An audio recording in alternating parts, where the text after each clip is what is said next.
Сәлеметсіздер ме, құрметті оқушылар? Бүгінгі біздің сабағымыздың тақырыбы тың игеру жылдарындағы Қазақстан. Бүгінгі сабағымыздың мақсаты Қазақстан аумағындағы демографиялық өзгерістерді талдауға дағдыландыру, ауыл шаруашылығында орын алған өзгерістерге назар аударту. Бүгінгі біздің зерттеу сұрағымыз тың және тыңайған жерлерді игеру саясаты Қазақстанға қалай әсер етті? Сабағымызды бастамас бұрын ең алдымен термин сөздермен таныс болайық. Тың игеру КСРО-да астық өнімін арттыру мақсатында 1954-1964 жылдар аралығында жүзеге асырылған мемлекеттік іс-шара. Эрозия қандай да бір нәрсенің жоғарғы қабатының толық немесе ішінара бұзылу процесі. Топырақ эрозиясы топырақтың неғұрлым құнарлы қабатының еріген қар мен сумен немесе нөсер жауынмен шайылуы, желмен ұшырылуы. Қазақстандағы топырақ эрозиясы тың жерлерді ойластырмай жыртудың, егін шаруашылығының агротехникалық шараларын сақтамаудың нәтижесінде мүмкін болып, апатты экологиялық салдарларға әкеп соқты. Ауқымды егін алқаптары көп жылдарға дейін құнарсыз болып қалды. Тың игерудің барысы. Мәскеу басшылығы Қазақстанда астықтың және басқа ауыл шаруашылық өнімі өндірісін шұғыл арттыра алатын мүмкіндіктері бар деп есептеді. Сондықтан да үкімет билігі жоғарғы деңгейде дәнді дақылдар егетін алқаптардың аумағын кеңейту үшін тың және тыңайған жерлерді игеру идеясы пайда болды. Міндеттерді табысты жүзеге асыру үшін КСРО басшысы Никита Сергеевич Хрущев республикалық басшылықты нығайту керек деп шешті. Кеңестік билік қабылдаған елімізде астық өндіруді одан әрі арттыру, тың және тыңайған жерлерді игеру туралы қаулы бойынша Қазақстанның солтүстік аудандарында, Сібірде, Оралда және солтүстік Кавказда дәнді дақылдар егуді шұғыл арада арттыру туралы шешім шығарды. Тың жерлерді игерудің басым көпшілігі негізінен Қазақстанның солтүстігіндегі 5 облыста, яғни олар Қостанай, Ақмола, Солтүстік Қазақстан, Көкшетау және Павлодар облыстарында жүзеге асты. Тың игеру кезінде бұрын соңды болмаған көлемде жаппай қоныстандыру ісі жүзеге асырылды. 1954 жылдан 1963 жылға дейін Қазақстанға одақтың әртүрлі республикаларынан, яғни олар Украина, РКФСР, Белоруссия, Молдавия, Литвадан мыңдаған отбасылар қоныстандырылды. 1953-1958 жылдары ауыл шаруашылығына 266,6 мың механизатор мамандар келді. Еңбекшілерге келіп жатқан тың игерушілерге елеулі жеңілдіктер жасау, сондай-ақ өндірістік жоспарды орындаған совхоз жұмысшыларына қомақты сыйақылар беру арқылы тың игеруге кеңінен қолдау көрсетілді. Тың игерушілер қоныстану орнына жеке мүлкімен тегін көшірілді. Отағасына бір жолғы берілетін ақшалай жәрдем көлемі 500 мың сом, ал отбасының әр мүшесіне берілетін жәрдем көлемі 150-200 сом болды. Үй салуға 10 жылға 10 мың сом несие берілді. Оның 35% мемлекет өз мойнына алды. Ал мал алуға 1,5-2 сом көлемінде несие берілді. 1954-1959 жылдары Қазақстанның тың жерлерін игеруге 20 миллиардтай сом қаражат жұмсалды. Тың және тыңайған жерлерді жаппай игеру кезінде дамудың үдемелі жолын түсу туралы жиі айтылды. Тыңдағы колхоздар мен совхоздардың материалдық техникалық базасын нығайтуға байланысты қыруар жұмыстар атқарылғанымен, ауыл шаруашылығы сол бұрынғы қалпында қала берді. Тыңда ұйымдасқан совхоздарға бөлінген тракторлар мен басқа да машиналар ауыл шаруашылығын күшейту жолындағы ірі қадам ретінде кең дәріптелінді. Алайда, сол кезеңдегі ірілендірілген колхоздарға тозығы жеткен комбайндар, тракторлар мен автомашиналар берілгендігі туралы еш нәрсе айтылмады. Көрсеткішті жоғарылатып көрсету үшін орасан зор аумақ жыртылды. Тың игерудің зардаптары экологиялық ұтымсыздығы, экономикалық мақсатсыздығы, әлеуметтік тиімсіздігі болды.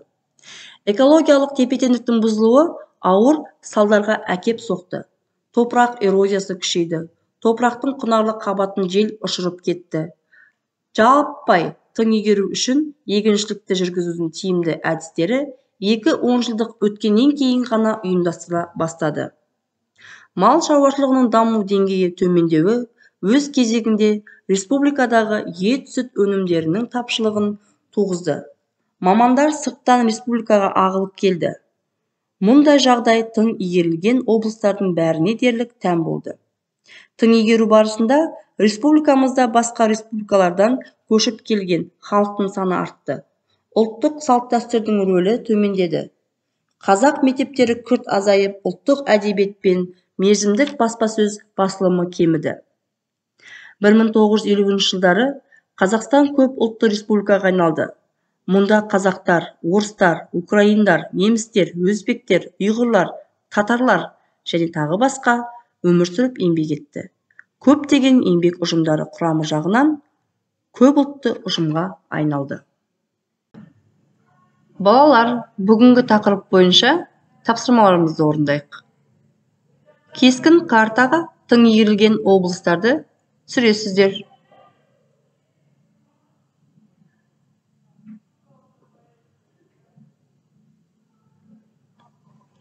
Ал балалар, жасаған жұмысымызды тексеріп өтейік. Тың жерлерді игерудің басым көпшілігі негізінен Қазақстанның солтүстігіндегі 5 облыста Қостанай, Ақмола, Солтүстік Қазақстан, Көкшетау және Павлодар облыстарында жүзеге асты.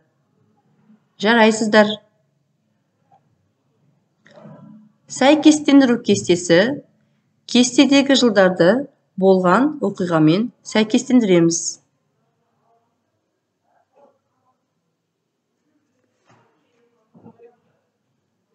Ал балалар, жасаған жұмысымыздың дұрыс екенін тексеріп көрейік. 1959 жылдары Қазақстанның тың жерлерін игеруге 20 миллиард сом қаражат жұмсалды. 1955 жылы 1100-1200 миллион пұт астық алу жоспарланды. 1954 жылы Қазақстан Компартиясының ОК-ның бірінші хатшысы Пономаренко тағайындалды. 1954 жылы алғашқы тың игеруші Михаил Довжик болды. Тарихи диктант әдісі бойынша берілген мәтінді толықтырамыз.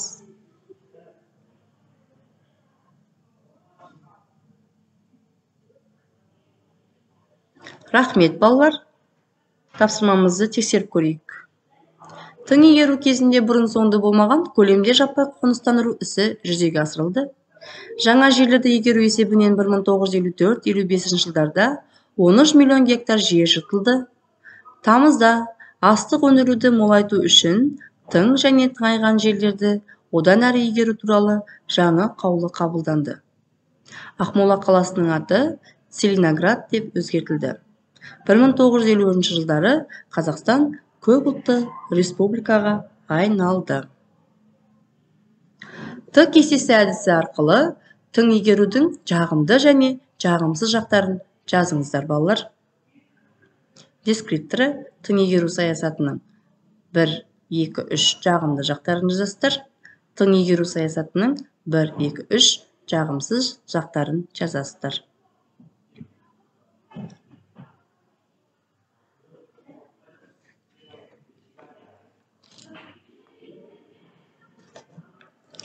Тексеріп көрейік, балалар. Жағымды жақтары. Ұлттық маман кадрлар көбейді. Қалалар мен өнеркәсіп орындары салынды. Техниканы меңгеру басталды. Ал жағымсыз жақтары демографиялық күйзеліс басталды. Топырақ эрозиясы күшейді және жердің құнарлы қабаты жерге ұшты. Балалар, жауаптарыңыз сәйкес болса өте жақсы. Бірақ 1-2 жауаптарды сәйкес емес оқушылар үйде мұқият материалды зерделеп оқып келеміз. Бектеп сұрақтары. Жұмабай Шаяхметовтың Қазақстан Компартиясының орталық комитетінің бірінші хатшы қызметінен алыну себебін ашып көрсетесіздер. Екінші, тың өлкесі бұрынғы Кеңес одағының әр түкпіріндегі еңбекшілерге қандай жеңілдіктермен тартты? Осы сұрақтарға жауап бересіздер. Кері байланыс жасайық. Сонымен бүгінгі сабағымызға 3-2-1 әдіс арқылы. Бүгінгі сабақ бойынша 3 маңызды мәлімет, 2 жаңа ақпарат, 1 қорытынды түйін. Үй тапсырмасы. Тың жерлерді игерудің экономикалық, экологиялық, демографиялық салдары, қосымша мәліметтер жинау. Бүгінгі біздің сабағымыз аяқталды. Сау болыңыздар. Назарларыңызға рахмет.